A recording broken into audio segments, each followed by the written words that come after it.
दोस्तों, शासन ऐसा होना चाहिए कि लोगों में मुख्यमंत्री का नाम सुनते ही लॉ एंड ऑर्डर का डर स्थापित हो जाए। लेकिन रायबरेली में यहां सब बाबा वाले हैं। कहते हुए हैवानों की भीड़ ने एक दलित को पीट पीट कर मार डाला। वो चिल्लाता रहा, राहुल गांधी को पुकारता रहा, लेकिन वहां मौजूद लोगों ने ये कहते हुए उसे मार दिया। कोई उसे सुनने को तैयार ही नहीं था। क्या वो इंसान इस तरीके की मौत का हकदार था? सलाम नमस्ते दोस्तों, मेरा नाम फरीन अंसारी है और ये खबर आप मेरे official channel Fareen Ansari official पर देख रहे हैं। दोस्तों, रायबरेली के ऊंचाहार थाना क्षेत्र के ईश्वरदास गांव में 2 अक्टूबर को एक युवक की लाश रेलवे ट्रैक के किनारे मिलती है।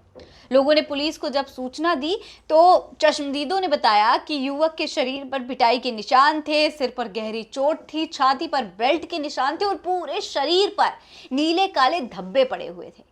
पुलिस ने बताया कि युवक का नाम हरिओम पुत्र गंगादीन है, जो कि करीब 38 साल का है। वो फतेहपुर जिले के तरावती का पूर्वा गांव का रहने वाला है। वो करीब 1 अक्टूबर की रात करीब 1 बजे ऊंचाहार मार्ग पर ईश्वरदासपुर की ओर जा रहा था। तभी 24-25 गांव वालों ने उसे पकड़ लिया। गांव वाले उससे पूछताछ करने लगे। हरिओम ने बताया कि वो पास के ही गांव में रहता है, लेकिन गांव वालों ने उसके जवाब को माना ही नहीं। वो कहता रहा, समझाता रहा, लेकिन किसी ने उसकी एक नहीं सुनी। इसके बाद उसे डंडे और बेल्ट से मारने पीटने लगे, क्योंकि उन लोगों को लगता था कि ये हरिओम एक ड्रोन चोर है। दोस्तों, इस मामले में अब तक 3 वीडियो सामने आ चुके हैं। पहला वीडियो 3 अक्टूबर की सुबह सामने आया था। इसमें 6:30 से 7 बजे के बीच रेलवे ट्रैक के किनारे खून से लथपथ हालत में एक युवक का शव दिख रहा है। दूसरा वीडियो दोपहर 2 बजे सामने आया था। इसमें कुछ लोग लाठी डंडों से एक युवक को चोर चोर कहकर पीटते हुए नजर आ रहे हैं और ये युवक कोई और नहीं बल्कि हरिओम ही है। तीसरा वीडियो 4 अक्टूबर यानी कि शनिवार को सामने आया। वीडियो 1 मिनट 21 सेकंड का है। इसमें दिख रहा है कि वो यानी कि हरिओम जमीन पर अधनग्न हालत में पड़ा हुआ है। एक आदमी ने उसकी गर्दन पर पैर रखा हुआ है। कुछ लोगों ने उसके दोनों पैरों को पकड़कर खींच रखा है। भीड़ ने उसी की शर्ट से उसके दोनों हाथ बांस के डंडे से पीछे बांध रखे हैं। दोस्तों, वीडियो में दिख रहा है कि भीड़ में से कुछ युवक उसकी जांच और उसके प्राइवेट पार्ट पर बेल्ट मार रहे हैं। भीड़ गालियां देते हुए युवक से उसका नाम पता पूछ रही है। वो बोलता है कि हनुमानगंज और गुड्डू भैया। इसके बाद भीड़ उससे पूछती है कि बाकी 3 लोग कहाँ हैं। इसके बाद भीड़ में से एक आदमी आगे आता है और वो मारते हुए कुछ न कुछ बोलने लगता है। इसके बाद युवक दर्द से कराहते हुए जोर से बोलता है अम्मा, यानी कि अपनी मां को पुकारता है। भीड़ गालियां देते हुए उस पर पानी डालती रहती है। उसके दोनों जांघों और प्राइवेट पार्ट लगातार बेल्ट से पीटे जाते हैं, उस पे डंडे बरसाए जाते हैं। चेहरे पर पानी पड़ते ही युवक जोर जोर से चिल्लाकर राहुल गांधी का नाम लेता है। राहुल गांधी चिल्लाता है। उधर भीड़ में से कोई जवाब देता है कि यहाँ सब बाबा वाले आदमी हैं।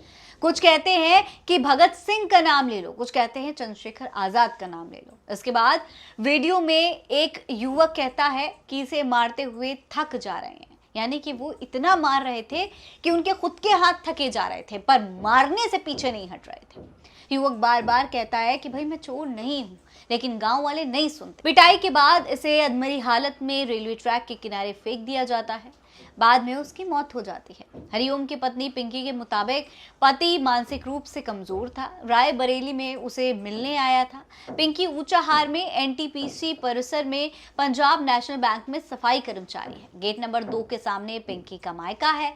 इस समय वो मायके में ही रह रही है। दोस्तों, सरकार के लिए ये अत्यंत शर्म और चिंता की बात है कि यहाँ उत्तर प्रदेश में इस तरीके से भीड़ उनके नाम पर यानी कि मुख्यमंत्री के नाम पर ठहाके लगाकर एक दलित की निर्मम हत्या कर रही। दोस्तों, वो मुख्यमंत्री जो प्रदेश में बड़े बड़े शासन प्रशासन के दावे करते हैं, जो ये कहते हैं कि गुंडा माफिया प्रदेश छोड़कर भाग गए हैं, आज उनके तमाम दावे इसलिए खोखले हो गए क्योंकि अब ये बात तो साफ हो गई है कि भीड़ भी गुंडा है और इस तरीके से गुंडा बनकर किस तरह से दलित पर अत्याचार कर सकती है।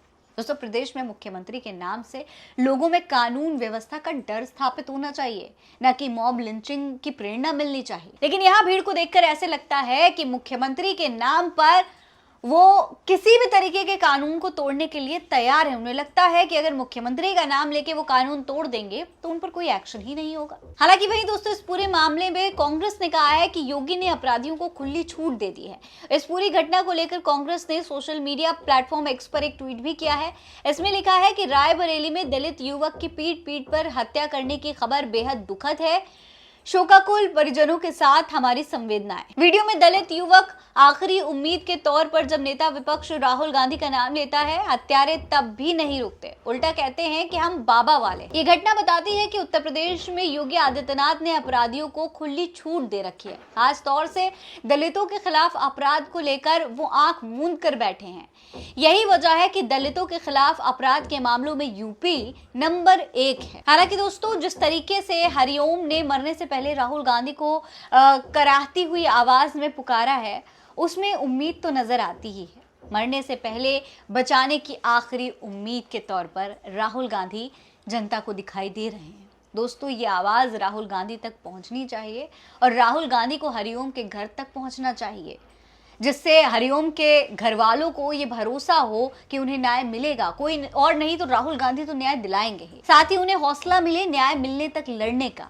इस मुश्किल घड़ी में राहुल गांधी उनके साथ हैं, ये उनको एक तरीके से सांत्वना देनी चाहिए, क्योंकि हरिओम को राहुल गांधी से ही उम्मीद थी और उम्मीद है कि राहुल गांधी हमेशा की तरह इन उम्मीदों पर पूरी तरीके से खड़े उतरेंगे। आपको क्या लगता है? अपनी राय कमेंट बॉक्स में लिखकर हमें जरूर बताइएगा। जय हिंद, जय भारत।